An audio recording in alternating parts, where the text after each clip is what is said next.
بسم الله الرحمن الرحيم الحمد لله رب العالمين والصلاة والسلام على أشرف الأنبياء المرسلين سيدنا ونبينا محمد وعلى آله وصحبه وسلم أجمعين. قال الله تعالى في كتابه العزيز: يا أيها الذين آمنوا كتب عليكم الصيام كما كتب على الذين من قبلكم لعلكم تتقون أياما معدودات. صدق الله العظيم. walaalayaal ilaahay mahadiisa waxaanu soo gaarnay bishii barakaysneed oo Ramadaan. waxaanu ku dhex jirnay oonu bilownay duruusteeni ramadaaniyada aheeday. waxaanu qaadanay darsigeeni koowaad oo waxa weeye aayaddii ugu horeysay oonu ku soo qaadanay ilaahay nooga waramayay fardiyatu soomi Ramadaan, xigmada loo soomaayo iyo waqtiga bisha Ramadaan soonkeeda la farad yeelay ayaanu maaragtay soo qaadanay.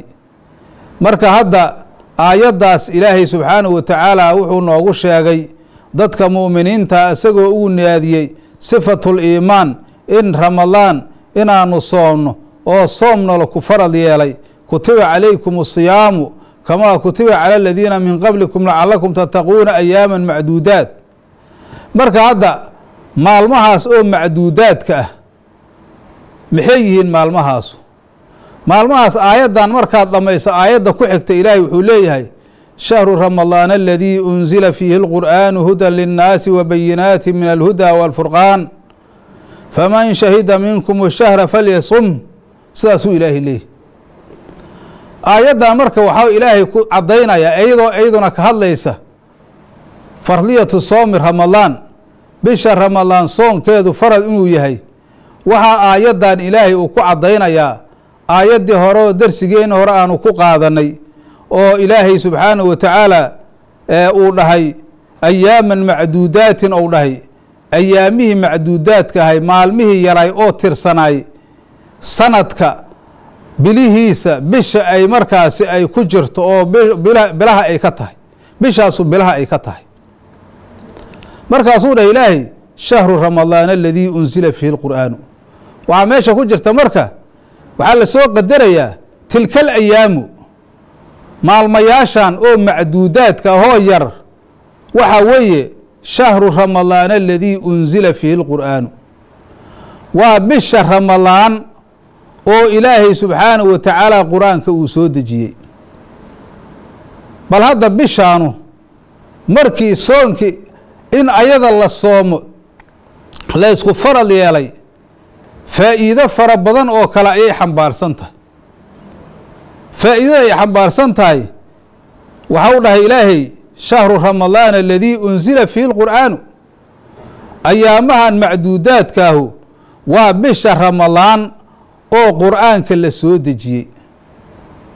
waxa la soomaayo bisha Ramadaan oo qur'aanka la soo dejiye weeye. hadda bishaan faa'iidada ay iska leedahay ayadoo la soomaayo ayaa haddana ilaahay subxaanahu wa tacaala wuxuu soo dejiyey qur'aankii kariimka ahay ayuu ilaahay soo dejiyey. sida xataa asar la wariyene kutubtii hore oo qadiimka aheeday oo munasalada aheeday oo ambiyadii naga horeysay lagu soo dejiyene ayaga laftirkooda waxaa la soo dejiyaa bisha Ramadaana la soo dejiyey. bishaan marka waxa weeye waxa ay koobayso iyo waxa ku dhex jira wax laga hadli kara maaha. oo ilaahay wuxuu yidhi subxaanahu wa tacaala waa bisha Ramadaan aladii unzila fiihi alqur'aanu oo qur-aanka la soo dejiyey. qur-aanka falaa'isha qiradiisa iska leedahay si khaas ah bisha Ramadaan duruusteenaanu ku soo qaadan doonaa. marka bishaan waxaa la yidhaha shahrulqur'aanaa la yidhaah, bishii qur-aankaa la yidhaah. maxaa yeela qur'aanka si gaara in loo akhriyo oo qiraa'atulqur'aanka cibaadada salaadaha wixii ka soo hara in qur'aanka la akhriyo ayaa si gaara loo sunneeyaa. oo qur'aanka markaa maxaa yeela qur'aanka waxaa weeye sanad guuradiisi waaye. bil kasta oo Ramadaan hoo dhalata qur'aanka ilaahay oo kitaabka ilaahay munasalka ah oo khayru khalqilah ilaahay ku soo dejiyey oo kitaabkii ummatul muxamed ah kutubtii dhammaanteedoo la soo dejiyey wada kulmiyey waxa weeye sanad guuradiisu waa bishaan ramadaanka maadaama marka bishaan ramadaan qur-aanka sanad guuradiisa ay tahay ayada falaa'isha kaloy leedahay iska daaye qur-aankii ilaahay kitaabka alloo munasalka ahay oo qur-aanka ahay ayay waxay u tahay sanad guura u tahay welidaa ayaa marka waxaa aad iyo aad la isugu adkaynayaa annagoo soo qaada doona qiraa'atu اlqur'aan fii hada الshahri aw fadiilatu qiraa'atu اlqur'aan fii hada الshahri bishaan ramadaan qur-aanka la akhriyo fadiilada iska leedahane darsi gooniya ku soo qaada doona waxaa la yska rabaa inaad si aad iyo aada qof kasta oo muslima bishaan ramadaanka qur-aanka inuu akhriyo maxaa qur-aanka sanad guuradiisa waaye waad aragtay waxyaabo waxaa jira hadda ciidaha oo kaleentood waxyaabo gaar ahoo khaasay iska leeyihiin waxyaabo markaasi tadkiraadaha oo tadkirooyinah iska jira oo waxyaabo la xusaa jira oo wax lagu xasuusto oo maalintaas waxaa weeye shacaa'ir badan la muujiyo qur-aanka waxa lagu xasuusanayo waa bishaan ramadaan oo naska ilaahay uu ku cadaynayo in bishaan ramadaan la soo dejiyey qur-aanka markaa de waxaa weeye dabaaldegiisu muxuu yahay waxa weeye dabaaldegiisu in la akhriyo guryaha in lagu akhriyo masaajidda lagu akhriyo lagu idoo la ictikaafayo maxalaadka markaasi camalka lagu akhriyo qur-aanka markaasi xoogga inaanu saarno weeye cibaadadii kaleentood iyo owraadi kale oon akhri jirnay waxaanu ku bedelaynaa bishaan ramadaanka qur-aanka inaanu asaga xoogga saarno oon waqtigeena aanu ku bixinno si waxa weeye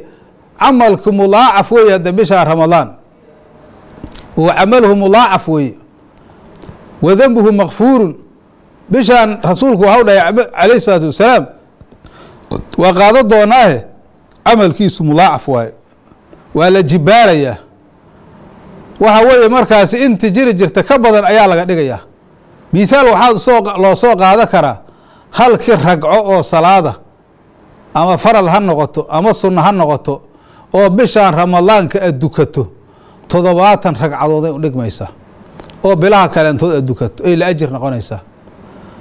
hal dirham haddaad la baxdo hal shilin aad la baxdo 70 oo u dhigmaya baabka sadaqadana waa ku tegi doonaa hal shay oo ixsaan haddaad samayso 70 u dhigmaya bil kaleentood intaas kama helaysid qof walba marka waxaa loo baahan yahay fursadaas qaaliga ah inaysan dhaafin oo aanu ka faa'iideysano fursadan qaaliga inaanu ka faa'iideysano oo aysan cayaar nagu dhaafin marka bisha la soomaayo ayaamaha macduudka waa shahru ramadaan alladii unzila fiihi alqur'aan ilaahi waa bisha ramadaan oo qur-aanka la soo dejiyey haddana waxaa weeye waxaan ku tegi doonaa habeen la yidhaha leylatu lqadri oo habeenada markaasi bishaan ramadaan ka mid a oo sidaanu ku tegi doono sida raajixa bisha aakhirkeeda ku jirta haddana owtaarteeda kusii jirta inkastoon hadda waqti mucayana aan loo samaynin ayaa haddana waxaa weeye leyladii ugu fadliga badneeday bisha tan ayaa haddana qur-aanka loo doortay bal a'imada waaweyn waxayba yidhaahdaan leylatulqadri waxay markaasi khayru min 1000 shahrin ay ku noqotay mar haddii qur-aankii ilaahay oo kariimka ahay oo cadiimka ahay la soo dejiyey ayay ayaduna markaasi sidaasay waxa weeye khayru min 1000 shahrin ay ku noqotay dad badan oo mufasiriina oo saxaabo iyo taabiciin iyo aymo kale la ayaa saas qaba marka waa towra ilaahay haddii ilaahay yidhaahdo suuratu lqadri inaa anzalnaahu fii leylati اlqadr qur-aanka waxaan dejinow ilaahay leylatu lqadri leylatu sharaf habeenkaas ayaanu soo dejinay suuraddaana hadda suuratu lbaqara aayadda tan ku jirta shahru ramadaan aladii unzila fiihi lqur'aan ilaahi ilaahay wuxuu ku sheegayaa in bishaan ramadaan qur-aanka la soo dejiyey haddana habeen oo mucayan ah waxaa sii sheegaya aayadahaas kale xaamiim wاlkitaabi اlmubiin inaa anzalnaahu fii leylati mubaarakaةi inaa kunaa mundiriin suuraة dukhaanne ilaahay wuxuu leeyay subxaanaه wa tacaala habeen oo markaasi mubaaraka ayaanu soo dejina fii leylati mubaarakatin leyladaas mubaarakada waa leylaة اlqadri tafsiirka ugu weyn saas waaye marka hadda bishi balfiiri bishi qur-aanka ayaa la soo dejiyey qur-aankii ilaahay oo mucadamkaah ayaa la soo dejiyey bishii marka waxa weeye sidaasayba fadiilo gaar ay kusii yeelatay qur-aankuna waa shay cadiima ramadaanna sidaasoo kale weeye maxaa yeele ilaahay qur-aanka waa tow dhahay walaqad aataynaaka sabca min almasaani waalqur'aan alcadiim ou dha ilaahay qur-aanku waa cadiim ramadaan isaguna cadiim weeye shayna ilaahay markuu cadamo ku sifeeyo ama shadiidnimo uu ku sifeeyo ama aliimnimo uu ku sifeeyo waxaa markaasi mutafaq ay ku yihiin a'immada oo ahlu tafsiirka iyo muxadisiinta cid makhluuqa oo markaasi ogaa karta shaygaas qadarkiisa ma jirto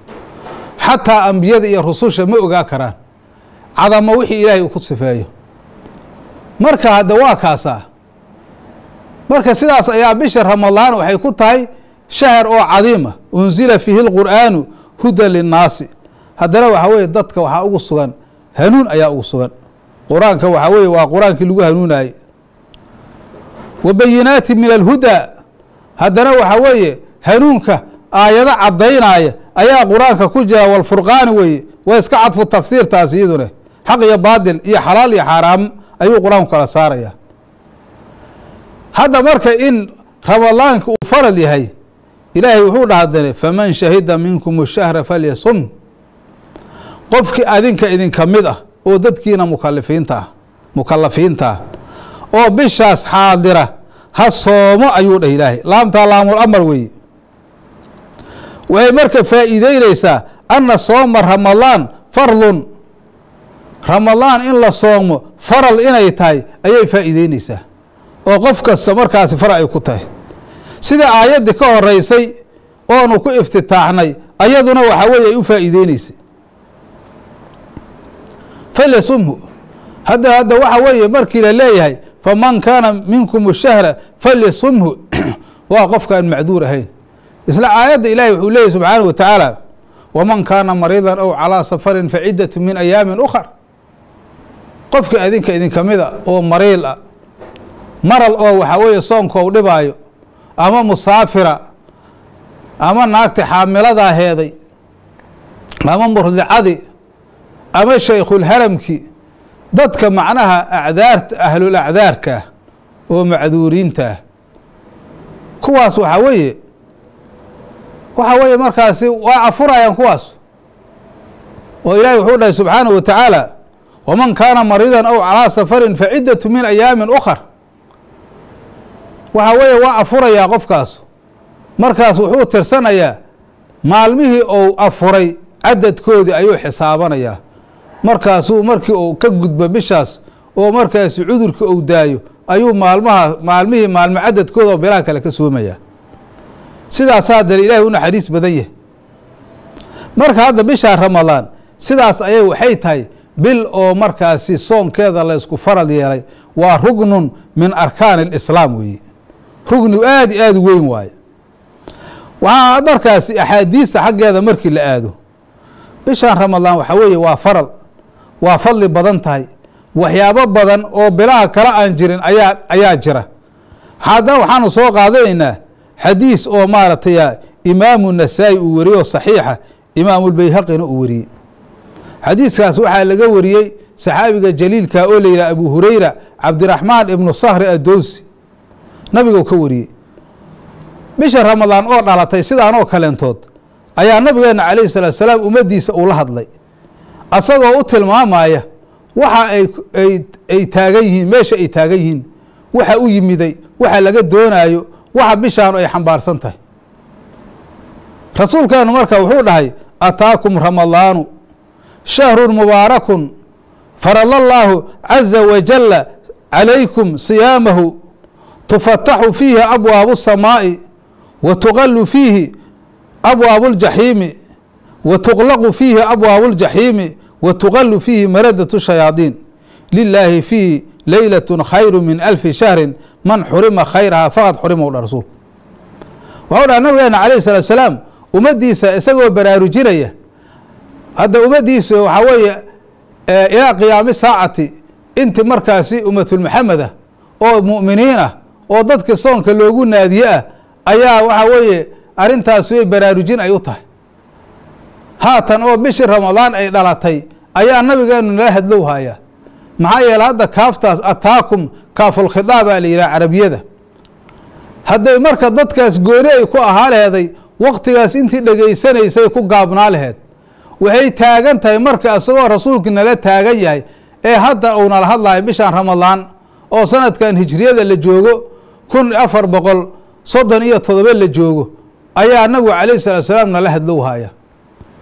asagoo na tusinaya bisha ramadaan waxay tahay iyo wixii aanu ka yeeli lahayn. rasuulku markaas wuxuu dhahay ataakum ramadaanu ramadaan ayaa idin yimiday shahrun mubaarakun waxa weeye bil barakaysan weeye.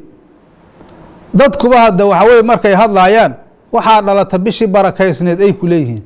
saxiix waayo. nabiga calayhi salaatu wasalaam wuxuu ku tilmaamay shahrun mubaarakun uu ku tilmaamay waa bil barakaysan oo wax badan lagu barakayhayo. wax kastoo acmaala oo la sameeya bishaan ramadaan waa ay barakoobayaan. farad allaahu caza wajalla calaykum siyaamahu. nabigu calayhi salaatu wasalaam bishii markii uu tilmaamay inay tahay bil mubaaraka ah waxa uu yihi rasuulku calayhi salaatu wasalaam ilaahay subxaanahu wa tacaala wuxuu idinku farad yeelay soonkiisoo idinku farad yeelay. tufataxu fiihi abwaabu samaa'i oo marka rasuulku leeyahay farad allaahu calaykum siyaamahu aayadihii hore labadii aayadood oo midna dersigeenna hore uu ku jiray midna dersigeenna labaad uu ku jiro. dersigan haatan aynu dersigeenni labaad oo duruusteen ramadaaneed weeye ayaa haddana nabigu calayhi salaatu wasalaam wuxuu leeyahay waa bishii ilaahay soonkeeda idinku farad yeelay. bishaa marka waxa weeye waxa ay khaaska la tahay waxau dhaha rasuulku calayhi salaatu wasalaam tufataxu fiihi abwaabu samaa'i. samada irdaheeda ayaa la furfurayaa. samadii bisha ramadaan ka hor irdaheeda albaabadeeda xiraaya ilaa samadu albaabay leedahay. marka saas weeye samada marka albaabada waxa loo furaayo linusuuli raxmati walmalaa'ikati weeye.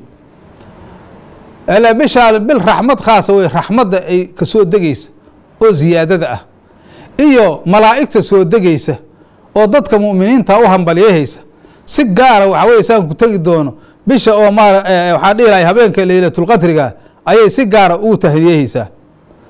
marka albaabada oo waxa weeye oo samada waa la furfurayaa tacdiiman lihada shahri اlmubaarak ayadoo waxa weeye bishaan barakaysan la weyneynaayo ayaa albaabada oo samada ayaa la furayaa. wa tuqallaqu fiihi abwaabu ljaxiimi naarta jaxiimaa iyo naaraha kale dhammaantoodne ayagana waxaa la xiraa albaabadoodaa la xiraa. waxaa meesha kuu soo baxaysa marka wixii khayraada albaabadoodaa furan wixii shuruur ah oo shar ahne albaabadooda ayaa xiran. naarta waxaa weeye albaabadeedaa la xirayaa. wa tuqallu fiihi maradatu shayaadiini shayaadiinta kuwii madaxa adkaay oo ummadda dhibane ayagana waxa weeye waa la xirxirayaa waa la katiinaynayaa. meel riwaayadka wa sulsilad fiihi shayaadiinu meel ahayd shayaadiintana silsilada ayaa lagu xiraya jeebaa lagu wada qabanaya si waxa weeye dadka saa'imiinta shartooda looga nabadgeliyo. qofkaan saa'im ahaynin oo bisha ramadaan soomaynin isagoo soomi kara oo munaafiqa oo daalima kaas waxa weeye shaydaanku hore u disho kaas shaydaanka laga xiri maayo. maxaa yeele shaydaankaas waaba iska yeeshay gurigiisiba waaye kaas shaydaanku waaba iska dhex deganya ee dadka waxa weeye shayaadiintu dhibayso. ilaa ummaddu macsuumiin maahan. shaydaanku marna waa ku dhibayaa marna waa iska dhicinaysaa marna waa kugu soo cararaya marna waa kaa cararaya sida ilaahay qur-aanka ku sheegay. dadkaas waxaa weye marka albaabadiisa waxaa laga xirayaa shayaadiintaas waa laga katiinayha say waxa weeye dadka saa'imiintaahu rabbigooda ay u caabudi karaan oo u cibaadaysan karaan oo ilaahay subxaanahu wa tacaala rilihiisa u raadsadaan ayaa markaasaa laga xirxiraya. marka sidaas weeye. marka waxaa ku jirta u dhahay rasuulku calayhi salaatu wasalaam lilaahi fiihi leylatun khayru min alfi shahrin. waxaa ku jirta u dhahay rasuulka calayhi salaatu wasalaam habeen oo ka khayr badan 1000 bilood. lilaahi fiihi leylatun khayru min alfi shahrin. waxau dhahay rasuulkeena calayhi salaatu wasalaam bishaan ramadaan waxaa ku jirta si khaasa habeen oo ka khayr badan 1000 bilood ka khayr badan waa ku tegi doonaa si gooni aan u qaadanaynaa taas waa habeenka laylatul qadriga oo ilaahay quraan ku sheego alla uu dhahay inna anzalnahu fi laylatil qadr wama adraaka ma laylatul qadri laylatul qadri khayru min 1000 shahr habeen ayaa ku jira dhahay bisha ramadaan oo 1000 bilood ka khayr badan maxaa laga wadaa laylatul qadriga markaan gaarna si gaar ah u sii fasiri doonaa wixii ilaahay naga waafajiye 1000 bilooday ka khayr badan taa oo bisha oo laylatul qadri ku jiran waaye hadda 1000 bilood ma sahlan 1000 bilood waa meeqa sano waa la xisaabay 83 sano iyo 4 bilood waaye 1000 bilood markii la isu geeyo oo sanad laga dhigo waxay noqonayaan 83 sano iyo 4 bilood ay noqonayaan bal fiiri marka bishii ramadaan waxaad ka helaysaa hal habeen oo kaligiis markaas 83 sano iyo 4 bilood haddii aad waafaqdo cibaado aad samaysay oo laylatul qadr ku jirin kaaga sii khayr badan weliba ka khayr badan oo rasuulka calayhi salaatu wasalaam hadda marka qofka ummatul maxamed oo mar walba bil ramadaan soo gasho laylatul qadrigana ka haleelaya inta kalena cibaadaysanaya khayr la baxaya hadda kaasiya shay kar marka cumriga ummatul maxamed saas uu ku bareysayay rasuulku soo waxa uu dhahay man xurima khayraha faqad xurima qofkii waxa weeye leyladaas khayrkeeda laga hoojiyo waa qof la hoojiyo u dhahay kaas waxa weeye habeenkaasna inaanu ka raadsano ayaana la ka rabaa oo si aad iyo aad aan markaas u dadaalno si waxa weeye aan u haleelno ayaanu loo kaga baahan yahay marka bishaasu sidaas ayay waxay ku tahay bil markaasi khayrkeedu oo ziyaado ay oo shahar oo mubaaraga weeye bil aad iyo aad u barakaysan waaye oo aan khayrkeeda la soo koobi karin marka waxaanu isu dardaarmaynaa maadaama aynu joogno bishii awaa'ilkeedii aanu joogno inaanu maaragtay aanu ka faa'iidaysano oo bishaas waxa weeye aysan cayaar aysan ugu dhaafin marka dadka muslimiinta ah waxaan isu dardaarmaynaa waxa la isu dardaarmo waxa uu khayr badan khaasatan bishii ramadaan anagoo joogna in bil kastoo ramadaana mid haatan aanu joognana aanu ka faa'iidaysano kuwa soo socdana aanu ka faa'iidaysano oo intaasoo khayra aysan meesha nugu dhaafin waa bil maaragtay wax kasta ilaahay subxaanahu wa tacaala oo khayra uu dhex dhigay waa bil markaa fursadeedu ay qaali tahay fursad layskama lumiyo sideedaba qaaliga ah qofku hadduu doqon yahay ama caaqil uusan ahayn ayuu fursadaha iska lumiyaa fursadaha adduunyadaba waxaa la leeyahay fursadaana soo martay aanu ka faa'iidaysano hadda fursaddaanu waa fursad adduun iyo aakhiro kulminaysa oo fursad ka qaalisan aysan jirin dadka muslimiinta marka waxaa laga doonayaa bisha ramadaan inay ka faa'iidaystaan fursadaas inaana iska lumin ayaa loo baahan yahay marka halkaas waxaa noogu eg asaguna darsigeeni labaad oo duruus ramadaani ahay insha allahu tacaala duruusta kalene waxaanu ku soo qaadan doonaa maaragtay fadaa'ilu sawm ayaanu ku soo qaadan doonaa maxaa yeelay shayga waxa weeye fadaa'ishiisa haddii la sameeyo maxaa laga helaa waxaasaa laga helayaa haddii lagu yidhaahdo taxliil waayo waxaa lagugu boorinayaa shaygaas inaad samayso marka waxa weeye darsigeeni labaad oo ramadaani duruusteeni ramadaaniyada ahay intaas ayaanu kusoo koobaynaa waxaa noo bilaaban doonaa darsigeeni saddexaad hada wabilaahi towfiiq wasalaamu calaykum waraxmat ullahi barakaatu